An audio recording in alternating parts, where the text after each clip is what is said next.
Welcome students. आज हम बात करेंगे determination of a vector from its rectangular components. अब जिस तरह से हमने पिछले लेक्चर्स में भी ये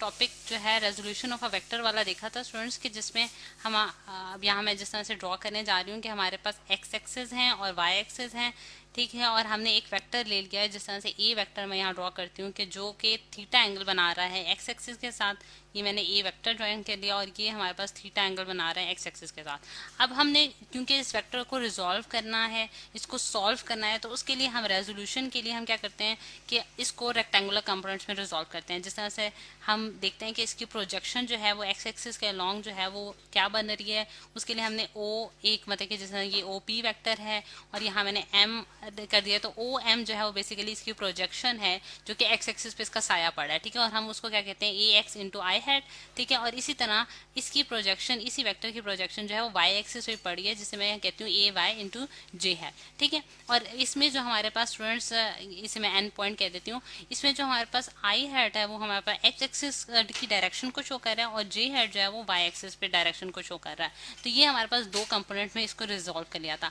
अब हमने जिस तरह से हमने पिछले लेक्चर में देखा था स्टूडेंट्स कि हमने जो इसकी जब रेजोल्यूशन की है तो हमने ये ए एक्स की जो वैल्यूज फाइंड आउट की हैं, तो उससे हमने ये निकाला था कि ए एक्स जो है हमारे पास ए कॉज ऑफ थीटा निकला था, ठीक है। जो कि हमने टिग्नोमेट्रिक रेशियोज यूज करके भी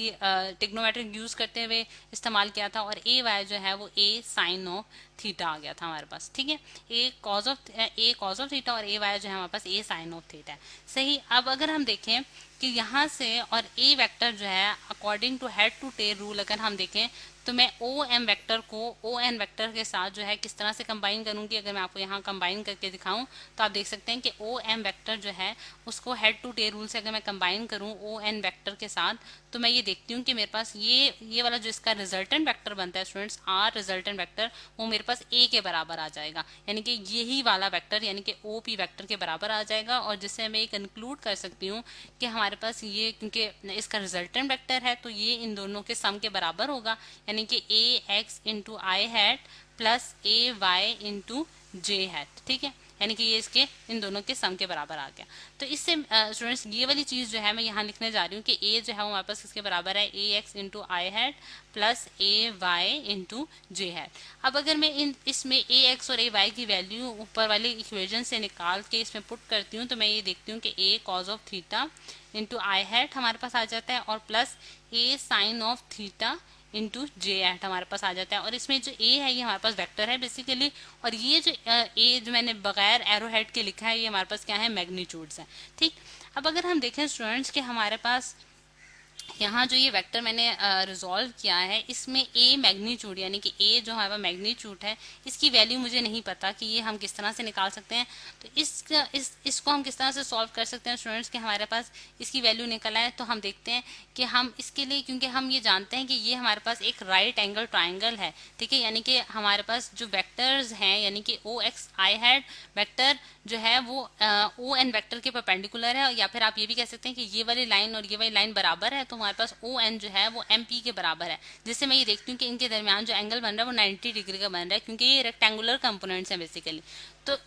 अकॉर्डिंग टू राइट हैंड यानी कि हमारे पास ये जो ट्राइंगल बन रही है यानी कि ट्राइंगल ओ एम पी जो है, यानी कि ओ एम पी हमारे पास एक राइट एंगल ट्राइंगल है और उसमें हम पाइथागोरस थ्योरम यूज कर सकते हैं। और पाइथागोरस में हमें क्या कहते हैं कि हाइपोटेन्यूज का स्क्वायर जो होता है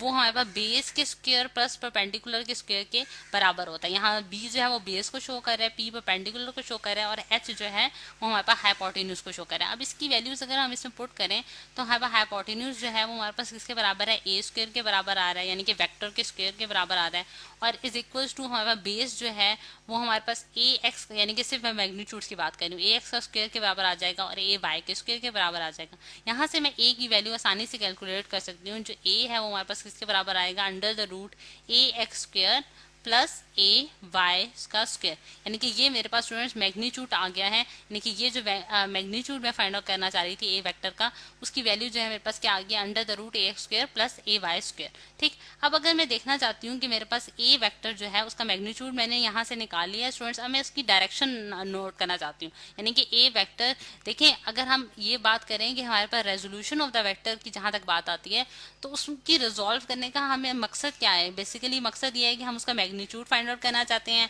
और उसकी डायरेक्शन बताना चाहते हैं, यानी कि दो पर्पजेज हैं हमारे पास। एक है हमारे पास कि हम उसके यहाँ अगर मैं लिख देती हूँ कि हम उसका मैग्नीट्यूड फाइंड आउट करना चाहते हैं, यानी कि अगर आपको कोई कहता है कि आप रिजॉल्व करें वेक्टर को, तो आपने क्या फाइंड आउट करना है, एक मैग्नीट्यूड फाइंड आउट करना है और दूसरा आपने उसकी डायरेक्शन फाइंड आउट करके बतानी है। तो अब मैग्नीट्यूड तो हमने फाइंड आउट कर लिया ए वेक्टर का, जो कि हमारे पास ये निकला है। अब उसकी डायरेक्शन फाइंड आउट करने के लिए भी हम ट्रिग्नोमेट्रिक रेशियोज को ही यूज करेंगे, क्योंकि हम ये जानते हैं कि हमारे पास एक ये राइट एंगल ट्राइंगल है, तो यहाँ हम ट्रिग्नोमेट्रिक रेशियो यूज करें तो हम tan ऑफ थीटा का अगर फॉर्मूला यूज करें तो tan ऑफ थीटा हमारे पास क्या होता है, परपेंडिकुलर अपॉन बेस, ठीक है, यानी कि परपेंडिकुलर अपॉन बेस है हमारे पास। और परपेंडिकुलर इस केस में हमारे पास क्या है स्टूडेंट्स, एम